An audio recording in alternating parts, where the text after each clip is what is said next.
It takes a lot of tests to devise rods with extraordinary balance and distribution of power, rods that make playing a fish exciting and full of action.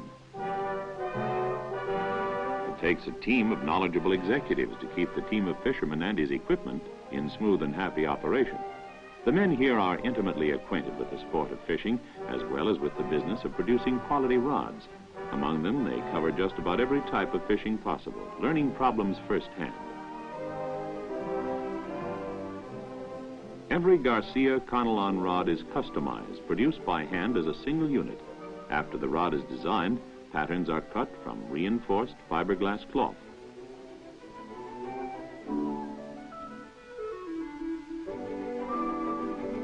The cloth and safety flag are now bound to the pre-coated mandrel, affixed with an enduring adhesive of phenolic resin. The tapered steel mandrel will help shape the design of the fishing rod.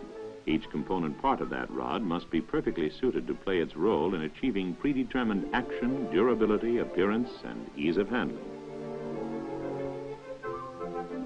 The glass cloth pattern is rolled around the mandrel to form the rod. The size of the patterns will determine the flexibility of the finished product.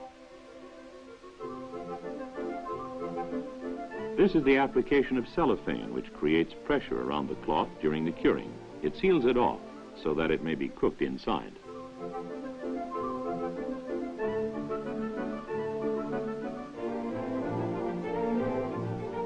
After curing, the mandrel is removed.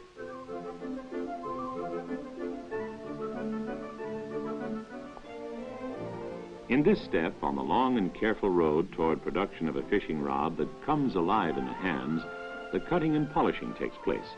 It takes meticulous work every step of the way to build a rod with extraordinary balance and distribution of power.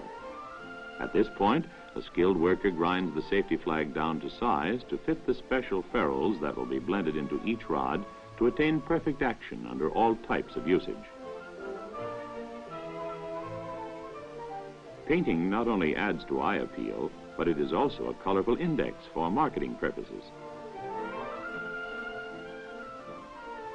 Now the rods must be ferruled. The ferrules are created by hand from a special brass alloy for perfect fit and super strength while light in weight.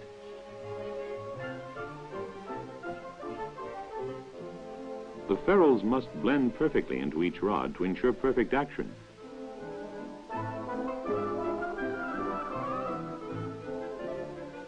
Building the handle for the rod is a meticulous operation that requires know-how born of experience.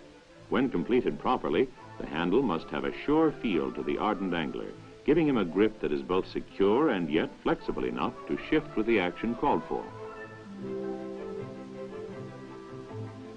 This young lady is fitting two pieces of cork together so they will fit the long saltwater rod in perfect concentric fashion.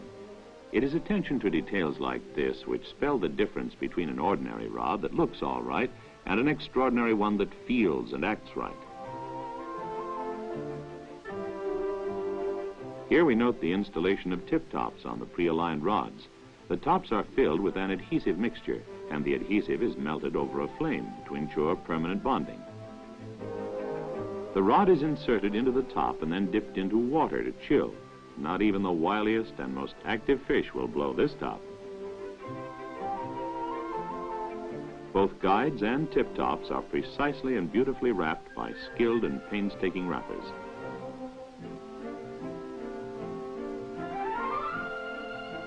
Moving faster than the eye can follow, the metal guides are wrapped with colored braided nylon over an underwrap to secure tremendous strength. The nylon thread is impregnated in a color-fast solution so that it will retain its beauty as well as its durability in spite of salt water, sun, and other elements.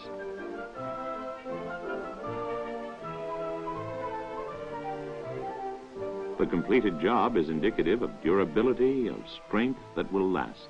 Fishing equipment for the utmost in sport has traveled a long way from the farm boy's willow twig and bent fin days.